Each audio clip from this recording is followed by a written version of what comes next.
नमस्कार दोस्तों, MPN academy में आप सभी का हार्दिक अभिनंदन है। प्रस्तुत है weekly current affairs test series. दोस्तों, इस वीडियो में हम लोग 8 से लेकर 15 जुलाई 2023 तक के समसामयिक घटनाक्रम पर आधारित 30 महत्वपूर्ण मल्टीपल चॉइस क्वेश्चंस को हिंदी और इंग्लिश दोनों भाषाओं में व्याख्या के साथ हल करेंगे। दोस्तों, यदि आपने एमपीएन एकेडमी का टेलीग्राम का पब्लिक पेज ज्वाइन नहीं किया है तो अवश्य ज्वाइन कीजिए। टेलीग्राम पर सर्च कीजिए एमपीएन एकेडमी, इस प्रकार से लोगो आपको दिख जाएगा, ज्वाइन कर लीजिए उसे। क्या क्या आपको मिलेगा वहाँ पर?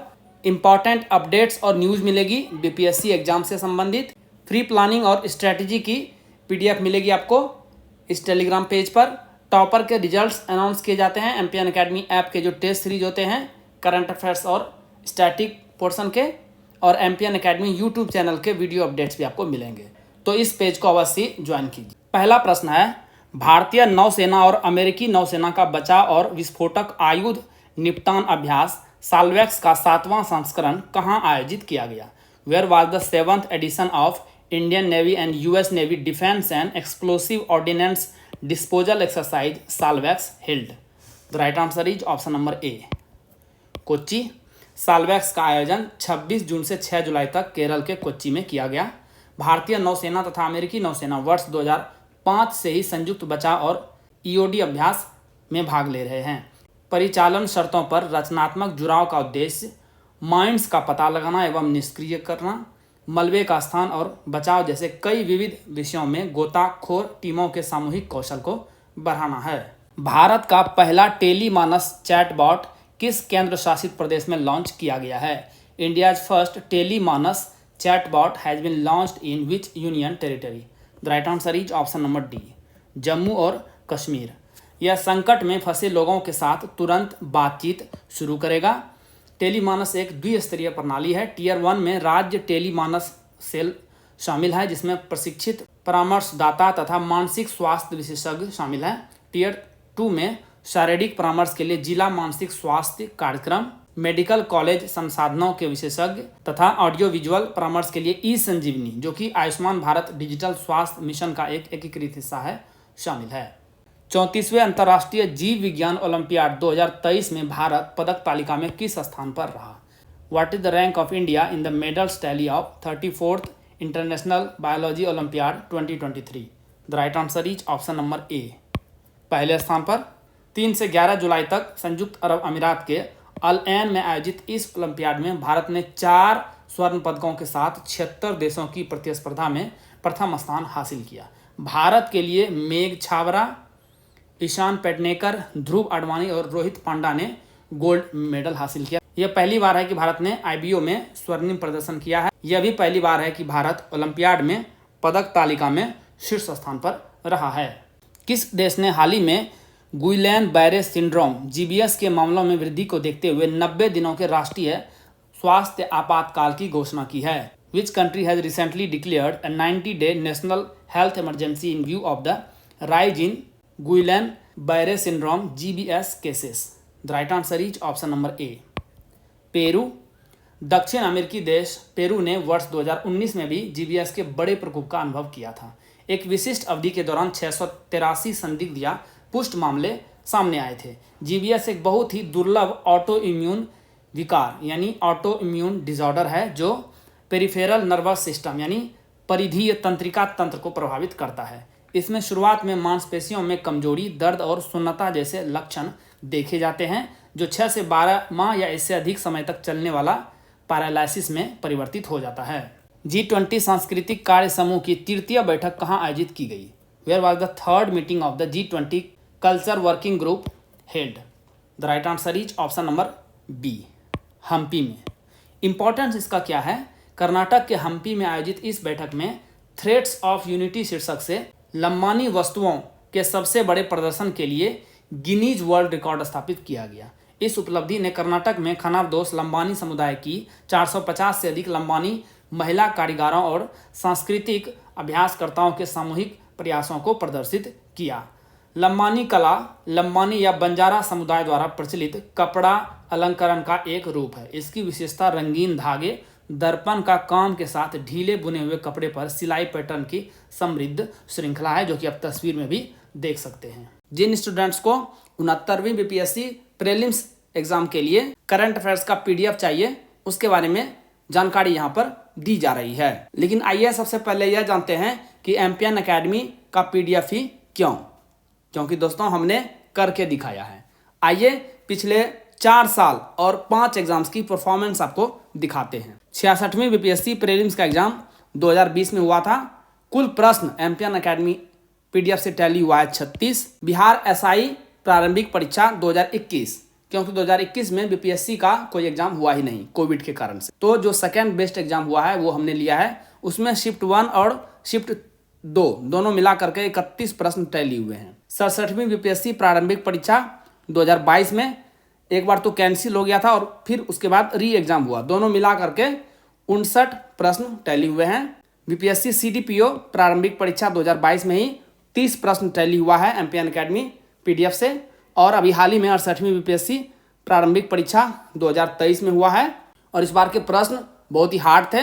यहाँ भी प्रश्न टैली हुआ है 23। तो दोस्तों आपने देखा 4 साल 5 exams, consistency at its best. MPN academy दोस्तों कंसिस्टेंसी के लिए जाना जाता है। कुल मिला करके MPN academy current affairs PDF से इन 5 एग्जाम्स में 217 प्रश्न पूछे गए थे करंट अफेयर्स से संबंधित और 179 क्वेश्चंस टैली हुआ है एमपीएन एकेडमी पीडीएफ से। तो परफॉर्मेंस क्या रहा? 82.49% and that is MPN academy for you. दोस्तों इन सभी एग्जाम्स में पूछे गए करंट अफेयर्स जो कि एमपीएन एकेडमी से टैली हुए हैं, इस सभी की वीडियो आपको इस यूट्यूब चैनल पर मिल जाएगी और हमारे एमपीएन एकेडमी के टेलीग्राम पेज पर भी वीडियो का लिंक आपको मिल जाएगा। आपको इन सभी वीडियोस को देखना चाहिए, क्योंकि इससे आपको पता चलेगा कि किस प्रकार से प्रश्न बीपीएससी प्रीलिम्स एग्जाम्स में पूछे जाते हैं और एमपीएन एकेडमी का इस्तेमाल आप लोग इसे क्रैक करने में कैसे कर सकते हैं। आइए अब बात करते हैं कि 69वीं BPSC prelims exam current affairs PDF जो एमपीएन एकेडमी द्वारा जारी की जाती है, क्या क्या आपको मिलेगा और किस प्रकार से आप साल भर के करंट अफेयर्स को सिस्टमेटिक तरीके से केवल 18 घंटे में रिवाइज कर सकते हैं एक बार। सबसे पहला टाइप जो कंटेंट मिलेगा वो मिलेगा वीकली करंट एमसीक्यूज, नेशनल और इंटरनेशनल। साल भर में कुल 50 पीडीएफ के लगभग रहेंगे। इसमें बजट और इकोनॉमिक सर्वे भी इंक्लूड रहेगा। एक पीडीएफ को रिवाइज करने में 6 मिनट का समय लगेगा, तो 300 मिनट यानी 5 घंटे में आप साल भर के वीकली करंट एमसीक्यूज को एक बार रिवाइज कर सकते हैं। सेकेंड टाइप का कंटेंट है monthly current affairs short notes, national और इंटरनेशनल का 12 महीने का 12 पीडीएफ। एक पीडीएफ को रिवाइज करने में आपको 30 मिनट का समय लगेगा, तो कुल 6 घंटे में इसे भी आप साल भर के कंटेंट को समाप्त कर सकते हैं। बिहार मंथली करंट अफेयर्स, इसकी आपको एमसीक्यूज और शॉर्ट नोट्स दोनों एक ही पीडीएफ में अवेलेबल कराई गई है। 14 पीडीएफ रहेगा, 12 महीने का 12 पीडीएफ, उसके बाद इकोनॉमिक सर्वे और budget.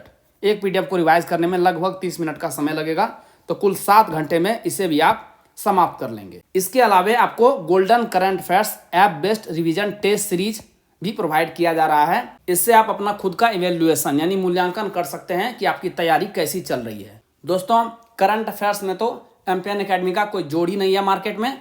MPN is champion in current affairs. इसके अलावा दोस्तों हमने diamond static GK test series launch किया हुआ है। इसमें आपको अल्ट्रा इंपॉर्टेंट 3000 एमसीक्यूज मिलेंगे विद एक्सप्लेनेशन, और जो पूरा टेस्ट सीरीज है वो 25 भाग में डिवाइडेड है, यानी 25 सेट मिलेंगे आपको और एक सेट में 120 प्रश्न रहेंगे। हिस्ट्री से 30 प्रश्न, साइंस से 30 प्रश्न एक सेट में, बिहार से 20 प्रश्न, इकोनॉमी से 10 प्रश्न, पॉलिटी से 10 प्रश्न, ज्योग्राफी से 10 प्रश्न और मैथ और रीजनिंग के भी 10 प्रश्न आपको मिलेंगे। मैथ और रीजनिंग को छोड़ करके आपको सभी का एक्सप्लेनेशन मिल जाएगा। और पिछले साल की परफॉर्मेंस इसमें भी शानदार रही है। 25 सेट हैं दोस्तों और 24 प्रश्न टैली हुआ है, यानी हर एक टेस्ट से लगभग एक प्रश्न टैली हुआ है। और एक टेस्ट को सॉल्व करने के लिए आपको 90 मिनट्स का समय दिया जाता है। आप टेस्ट को सॉल्व कीजिए और रिजल्ट तुरंत आप चेक कर सकते हैं कि आपका कितना मार्क्स आया है। दोस्तों ये पीडीएफ और टेस्ट सीरीज आपको मिलेगा कैसे? यदि आपने एमपीएन एकेडमी ऐप डाउनलोड नहीं किया है, टाइप कीजिए एमपीएन एकेडमी और इस प्रकार से एमपीएन एकेडमी का ऐप है उसे इंस्टॉल कीजिए। ओटीपी के साथ आप लॉगिन कर लेंगे। उसके बाद स्टोर सेक्शन में वहाँ पे चले जाइए, आपको कोर्सेस मिल जाएंगे। 69वीं BPSC current affairs PDF course और diamond static GK test series, 2 प्रकार के कोर्सेस मिलेंगे अलग अलग हिंदी और इंग्लिश लैंग्वेज में। आप जिस लैंग्वेज में ऑप्ट करना चाहते हैं उसे सेलेक्ट कीजिए। वहाँ पर पेमेंट का लिंक आपको मिल जाएगा। बहुत ही मामूली शुल्क पर ये सभी कंटेंट आपको प्रोवाइड किया जा रहा है। कोर्स के कंटेंट सेक्शन में सभी स्टडी मटेरियल और टेस्ट सीरीज आपको प्रोवाइड करा दी जाएगी। ला पाल्मा द्वीप किस देश में स्थित है? In which country is La Palma island located? The right answer is option number A, Spain. News में क्यों है? अटलांटिक महासागर में स्पेन के द्वीप ला पाल्मा के समुद्र तट पर एक मृत व्हेल के पेट में सोने का एक विशाल टुकड़ा पाया गया है। इस अत्यधिक मूल्यवान पदार्थ को एम्बर ग्रीस कहा जाता है। एम्बर ग्रीस या ग्रे एम्बर को आमतौर पर व्हेल की उल्टी के रूप में जाना जाता है। यह स्पर्म व्हेल की आंत में उत्पन्न होने वाला एक ठोस मोमी पदार्थ है। रासायनिक रूप से देखेंगे तो एम्बर ग्रीस में एल्कोलाइड एसिड और एम्ब्रेन नामक एक विशिष्ट यौगिक होता है जो कोलेस्ट्रॉल के समान होता है। यह जल निकाय की सतह के चारों ओर तैरता है और कभी कभी तट पर जमा हो जाता है। इसके उच्च मूल्य के कारण इसे तैरता हुआ सोना भी कहा जाता है। परफ्यूम बाजार में इसका अत्यधिक उपयोग होता है। एशियाई एथलेटिक्स चैंपियन ने 2003 वर्ष के आयोजन के लिए किस हिंदू भगवान को आधिकारिक शुभंकर के रूप में चुना है?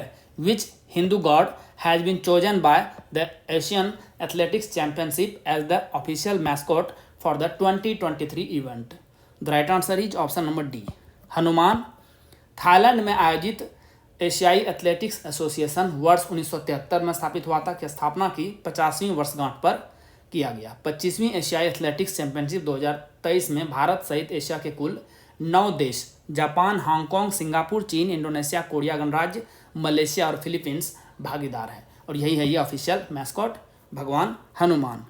पत्तन पोत परिवहन और जलमार्ग मंत्रालय ने किस नाम से एक स्वदेशी differential global navigation satellite system DGNSS का उद्घाटन किया है? The ministry of ports, shipping and waterways has inaugurated an indigenous differential global navigation satellite system DGNSS named the right answer is option number B, सागर संपर्क। यह समुद्री उद्योग में digital परिवर्तन की दिशा में एक महत्वपूर्ण कदम है। DGNSS एक स्थल आधारित संवर्धन प्रणाली है जो ग्लोबल नेविगेशन सैटेलाइट सिस्टम में त्रुटियों को ठीक करती है, जिससे जहाज़ों की अधिक सटीक स्थिति की जानकारी मिलती है। किस कृषि विश्वविद्यालय द्वारा PBWRS1 नामक गेहूं की एक नई किस्म सफलतापूर्वक विकसित की गई है जिसमें उच्च स्तर का एमाइलेज स्टार्च होता है?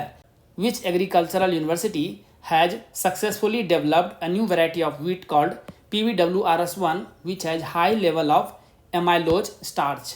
The right answer is option number B, Punjab कृषि विश्वविद्यालय।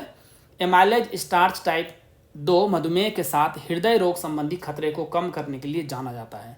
पंजाब कृषि विश्वविद्यालय लुधियाना द्वारा विकसित इस गेहूं की किस्म में कुल स्टार्च सामग्री 66 से लेकर 70% तक होता है। साल्टवाट की एक पूर्व अज्ञात प्रजाति की पहचान भारत में पहली बार किस राज्य में की गई है? A previously unknown species of saltwort has been identified in which state for the first time in India? The right answer is option number C, Gujarat. Gujarat के कच्छ क्षेत्र में स्थित खादिर बेट से एकत्र किए गए नमूनों के आधार पर गांधीनगर स्थित Gujarat ecological education and research foundation ने सालसोला ओपोसिटिफोलिया डेस्फोंटिनिया नामक प्रजाति की पहचान की है। यह विशेष साल्टवाट एक 12 मासी झाड़ी है जो कच्छ जिले में लवण शुष्क से अर्ध शुष्क आवासों में उगती है। यह प्रजाति एमेरंथिस फैमिली से संबंधित है। हाल ही में प्रकाशित प्लांट डिस्कवरीज 2022 को जून 2023 में जारी किया गया था। इस रिपोर्ट में कहा गया है कि यह प्रजाति जो पहले इटली, उत्तरी अफ्रीका, फिलिस्तीन, स्पेन और पश्चिमी सहारा में पाई जाती थी को पहली बार भारत में खोजा गया है। संयुक्त समुद्री बल द्वारा संचालित ऑपरेशन सदर्न रेडीनेस 2023 का आयोजन किस देश में किया गया? In which country was the operation southern readiness 2023 conducted by the combined maritime force organised? The right answer is option number C, Seychelles. 10 से 12 जुलाई तक सेशल्स में आयोजित ऑपरेशन सदर्न रेडीनेस 2023 में INS सुनैना, जो कि NOPV वर्ग का दूसरा जहाज है, की हालिया भागीदारी ने बहुपक्षीय संबंधों को मजबूत करने एवं समुद्री क्षेत्र में सहयोग बढ़ाने की दिशा में एक महत्वपूर्ण कदम उठाया है। संयुक्त समुद्री बल एक बहुराष्ट्रीय समुद्री साझेदारी है जो खुले समुद्र में अवैध गैर राज्य अभिकर्ताओं का सामना करके लगभग 3.2 किलोमीटर वर्ग में सुरक्षा, स्थिरता और समृद्धि को बढ़ावा देता है। हथिनी कुंड बैराज किस नदी पर स्थित है? Hathini Kund barrage is located on which river? The right answer is option number B, Yamuna नदी। अभी न्यूज में क्यों है? यमुना नदी के बढ़ते जल स्तर के कारण दिल्ली गंभीर जल जमाव संकट का सामना कर रही है। जल स्तर बढ़कर 208.13 मीटर हो गया था, जो 1963 के बाद से उच्चतम दर्ज स्तर है। दिल्ली में यमुना के अनियंत्रित प्रवाह के लिए जिम्मेदार हरियाणा के हथिनी कुंड बैराज से पर्याप्त मात्रा में पानी छोड़ा जाना है। यमुना नदी का स्रोत निचली हिमालय पर्वतमाला में बंदर पूंछ शिखर के दक्षिण पश्चिमी किनारों पर 6387 मीटर की ऊंचाई पर यमुनोत्री ग्लेशियर में स्थित है। दोस्तों, आप कमेंट बॉक्स में लिखिए यह जो नदी है यमुना भारत के कितने राज्यों से होकर गुजरती है और यह गंगा में कहाँ पर मिलती है? हवाई के मौना केआ वेधशाला में जेम्स क्लार्क मैक्सवेल टेलीस्कोप का उपयोग कर वैज्ञानिकों ने किस ग्रह के वायुमंडल में अधिक गहरे स्तर पर फॉस्फीन का पता लगाया है? Scientists using the James Clerk Maxwell telescope at Mauna Kea observatory in Hawaii have detected phosphine at much deeper levels in the atmosphere of which planet? The right answer is option number B, Shukra, Venus. वर्ष 2020 में वैज्ञानिकों ने शुक्र के बादलों में phosphine gas की मौजूदगी का पता लगाया था। इस खोज से शुक्र ग्रह पर जीवन की उपस्थिति के बारे में बहुत कुछ समझने को मिला था। इसका आधार यह था कि फॉस्फीन, जिसके बारे में हालिया अध्ययन से पता चला, पृथ्वी पर जैविक गतिविधि से जुड़ा एक अणु है। यह ज्ञात है कि पृथ्वी पर जो बैक्टीरिया बहुत कम ऑक्सीजन वाली स्थितियों में जीवित रह सकते हैं, फास्फोरस का उत्पादन कर सकते हैं। शुक्र के बादलों की गहरी परतों में फॉस्फीन का पता चला है। हुलीमान लोकी की रिपोर्ट के अनुसार किस आईपीएल टीम की ब्रांड वैल्यू अन्य आईपीएल टीमों की तुलना में सर्वाधिक है? According to the Houlihan Lokey report, which IPL team has the highest brand value compare to other teams?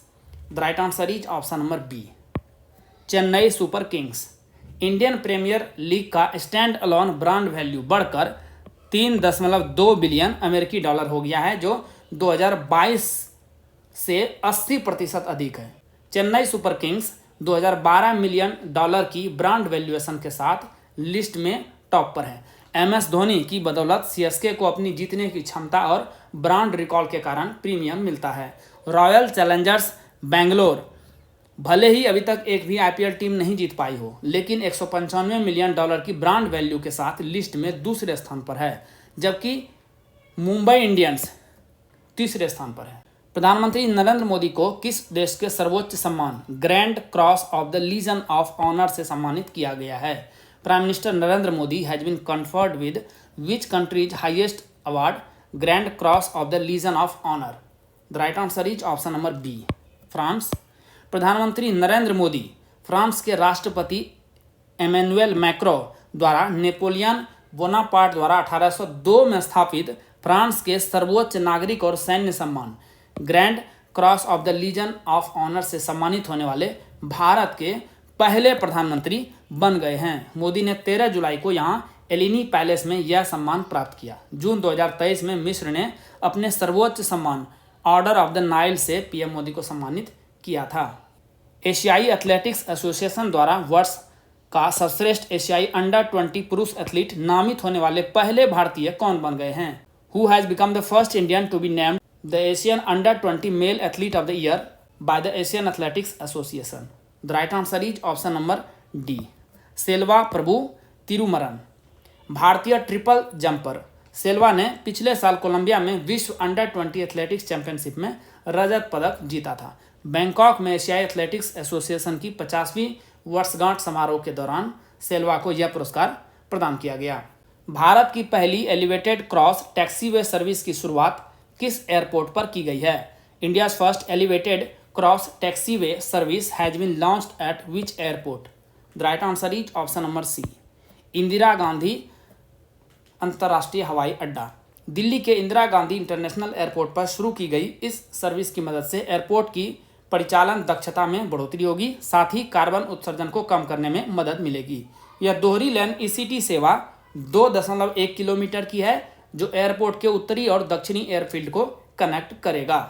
आपका मोबाइल हमारा दफ्तर के दृष्टिकोण के अनुरूप एक एडवांस मोबाइल दोस्त ऐप किस केंद्र शासित प्रदेश द्वारा लॉन्च किया गया है?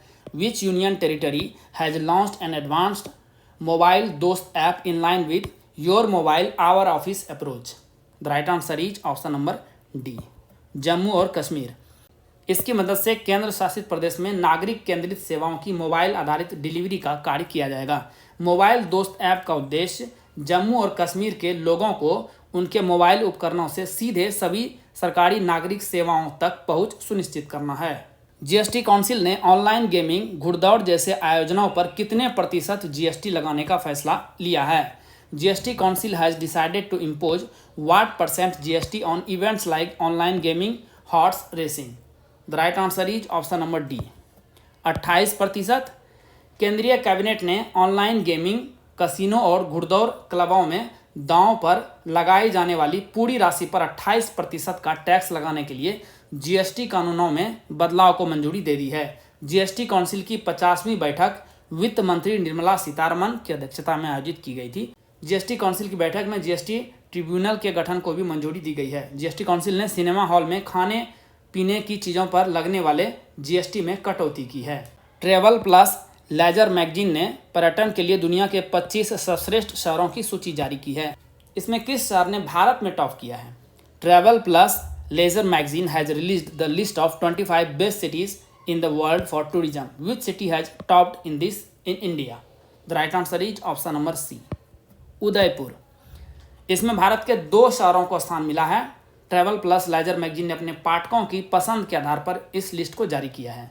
ट्रैवल प्लस लीजर द्वारा जारी favourite city in the world की लिस्ट के अनुसार राजस्थान का उदयपुर शहर दुनिया का दूसरा सबसे पसंदीदा शहर है। मुंबई को इस लिस्ट में 10वां स्थान मिला है। लगातार दूसरे वर्ष ओसाका दुनिया भर के सर्वश्रेष्ठ शहरों की लिस्ट में नंबर 1 स्थान पर है। दुनिया में सबसे शक्तिशाली सेना के मामले में भारत की रैंक क्या है? What is the rank of India in terms of most powerful army in the world? The right answer is option number B, चौथा। दुनिया के देशों की रक्षा संबंधी जानकारी रखने वाली data website global fire power के 2023 की लेटेस्ट रैंकिंग के अनुसार इस लिस्ट में अमेरिका टॉप पर है। दुनिया में सबसे शक्तिशाली सेना अमेरिका के पास है। इस रैंकिंग में यूएसए के बाद दूसरे स्थान पर रूस और तीसरे स्थान पर चीन है, जबकि भारत की रैंकिंग है चौथी। इस रैंकिंग में 145 देशों को सूचीबद्ध किया गया है। 5वें स्थान पर रही यूके, 6ठे रैंक पे दक्षिण कोरिया। पाकिस्तान की रैंक रही है 7वीं। दुनिया में सबसे कम सैन्य शक्ति वाला देश बना Bhutan.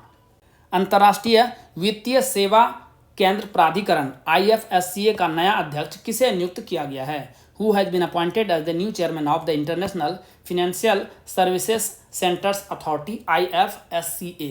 The right answer is option number A, K Rajaraman. Bharat सरकार ने दूरसंचार सचिव के राजारमन को IFSCA का नया अध्यक्ष नियुक्त किया है। यह नियामक प्राधिकरण के पहले अध्यक्ष इंजेती श्रीवास्तव का स्थान लेंगे। इस संस्थान की स्थापना अप्रैल 2020 में अंतर्राष्ट्रीय वित्तीय सेवा केंद्र प्राधिकरण अधिनियम 2019 के तहत की गई थी। इसका मुख्यालय गिफ्ट सिटी गांधीनगर गुजरात में है।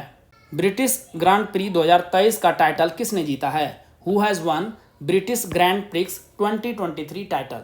The right answer is option number D, Max Verstappen. Red Bull के formula 1 Dutch Belgian racer Max Verstappen ने ब्रिटिश ग्रांड प्री का टाइटल जीत लिया है। यह लगातार इनका 6ठा खिताब है। मैकलेरन के लैंडो नॉरिस दूसरे स्थान पर रहे, जबकि मर्सिडीज के लुइस हैमिल्टन तीसरे स्थान पर रहे। वर्स्टेपेन की पहली ब्रिटिश ग्रांड प्री जीत ने रेड बुल को मैकलेरन की लगातार 11 रेस जीत के रिकॉर्ड पर ला दिया है। वर्स्टेपेन ने ऑस्ट्रियाई ग्रांड प्री का भी टाइटल अपने नाम किया था। गांधीनगर में गिफ्ट SEZ क्षेत्र में अपनी IFC बैंकिंग यूनिट का उद्घाटन किस बैंक के MD और CEO रजनीश कर्नाटक ने किया है? Which bank's MD and CEO Rajneesh Karnatak has inaugurated its IFSC banking unit at GIFT SEZ area in Gandhinagar? The right answer is option number B, Bank of India. Bank of India ने गांधीनगर में gift SEZ क्षेत्र में अपनी अंतर्राष्ट्रीय वित्तीय सेवा banking इकाई यानी IFSC बैंकिंग यूनिट IBU का उद्घाटन किया। इस अवसर पर NRI हेल्प सेंटर यानी NRIHC का भी उद्घाटन किया गया। बैंक ऑफ इंडिया एक भारतीय सार्वजनिक क्षेत्र की बैंक है जिसकी स्थापना 1906 ईस्वी में की गई थी। 250 से अधिक रन का पीछा करने के मामले में सबसे सफल टेस्ट कप्तान कौन बन गए हैं? Who has become the most successful test captain in terms of chasing more than 250 runs? The right answer is option number A. Ben Stokes. Ashes 2023 के तीसरे टेस्ट मैच में इंग्लैंड ने ऑस्ट्रेलिया पर जीत हासिल किया। बेन स्टोक्स की कप्तानी में यह इंग्लैंड का 250 से अधिक रनों का 5वां सफल रन चेस था। इस टेस्ट मैच में इंग्लैंड के कप्तान बेन स्टोक्स ने भारत के पूर्व कप्तान महेंद्र सिंह धोनी का रिकॉर्ड तोड़ दिया है। भारत के सबसे सफल कप्तानों में से एक महेंद्र सिंह धोनी ने 4 बार टेस्ट मैचों में 250 से अधिक लक्ष्य का पीछा करके जीत दिलाई है। वेस्टइंडीज के ब्रायन लारा और ऑस्ट्रेलिया के रिकी पॉन्टिंग ने 3 बार ऐसा कारनामा किया है। भारत की पहली क्षेत्रीय artificial intelligence AI news anchor को किस नाम से लॉन्च किया गया है? By what name has India's first regional artificial intelligence AI news anchor has been launched? The right answer is option number A, Lisa. Odisha television limited OTV ने Lisa नाम से राज्य की पहली आर्टिफिशियल इंटेलिजेंस न्यूज़ प्रेजेंटर को launch किया है। AI news anchor लीसा का परिचय भुवनेश्वर में आयोजित एक समारोह में किया गया। इसे भारत की पहली AI न्यूज़ प्रेजेंटर माना जा रहा है। AI न्यूज़ प्रेजेंटर लीसा इस समय OTV के टेलीविजन और डिजिटल प्लेटफॉर्म पर ओडिशा और अंग्रेजी में समाचार प्रस्तुत करती हैं। लीसा इंस्टाग्राम और फेसबुक जैसे लोकप्रिय सोशल मीडिया प्लेटफॉर्म पर भी अपनी पहुंच बना रही है। OTV ने ट्विटर पर भी लीसा की फुटेज पोस्ट की है। आप कमेंट बॉक्स में लिखिए कि ये जो फेदा है AI न्यूज एंकर यह किस देश द्वारा लॉन्च किया गया है। Please right in the comment section. Asian athletics championship के इतिहास में 100 मीटर हर्डल्स यानी बाधा दौड़ में भारत का पहला गोल्ड मेडल किसने जीता है? Who has won India's first gold medal in 100 metre hurdles in the history of Asian athletics championship? The right answer is option number C, Jyoti Yarraji.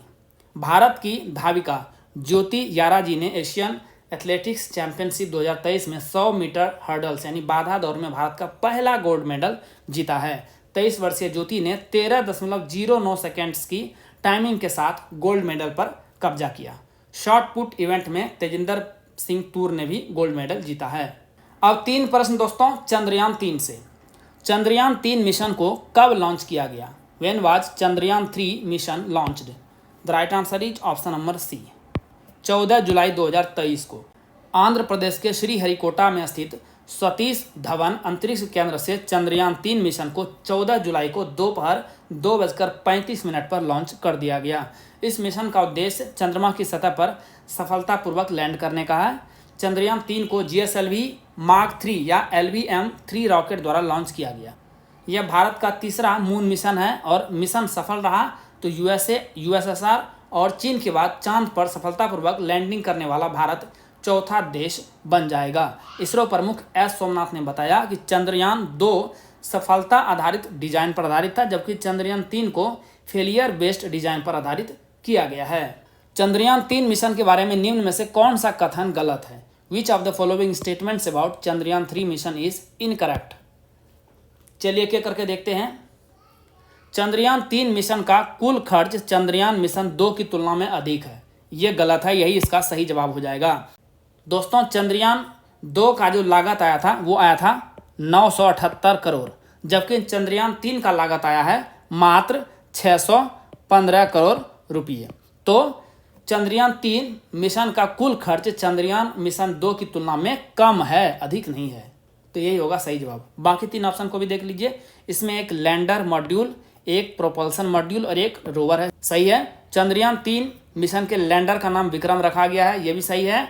और रोवर का नाम रखा गया है प्रज्ञान। चंद्रयान 3 की चंद्रमा पर लैंडिंग की अनुमानित तारीख है 23 अगस्त। दोस्तों जैसा कि बताया गया है इस वीडियो लेक्चर का PDF आपको हिंदी और इंग्लिश दोनों भाषाओं में अलग अलग फुल डिस्क्रिप्शन के साथ एमपीएन अकेडमी ऐप पर प्राप्त होगा। दोस्तों इन PDF के सहारे आप इस आधे घंटे के वीडियो लेक्चर को आसानी से 5 से 6 मिनट में रिवाइज कर पाएंगे, जिससे आपका बहुत सारा समय बचेगा, जिससे आप स्टैटिक पोर्शन पर खर्च कर सकते हैं और अपने टाइम को बेटर मैनेज कर सकते हैं। दोस्तों, एमपीएन एकेडमी ऐप का लिंक आपको इस वीडियो के डिस्क्रिप्शन बॉक्स और पिंड कमेंट सेक्शन में भी मिल जाएगा। चलिए अंतिम प्रश्न को हल करते हैं। चंद्रयान 3 मिशन के प्रोजेक्ट डायरेक्टर कौन है? Who is the project director of Chandrayaan 3 mission? The right answer is option number C. P Veeramuthuvel ने साल 2019 में चंद्रयान 3 प्रोजेक्ट निदेशक के रूप में अपना कार्यभार संभाला था। इन्होंने चंद्रयान 2 मिशन में भी महत्वपूर्ण भूमिका निभाई थी। नासा के साथ बातचीत करने के लिए वीर मुथुवेल केंद्र व्यक्ति रहे हैं। इन्होंने मुथैया वनिता का स्थान लिया था, जिन्होंने चंद्रयान 2 के परियोजना निदेशक के रूप में कार्य किया था। दोस्तों, इसी के साथ साप्ताहिक करंट अफेयर्स टेस्ट सीरीज के इस संस्करण को समाप्त करने की आपसे इजाज़त चाहूँगा। वीडियो देखने के लिए बहुत बहुत धन्यवाद। Thank you very much. जल्दी मिलते हैं अगले वीडियो में। All the best for your exam preparation.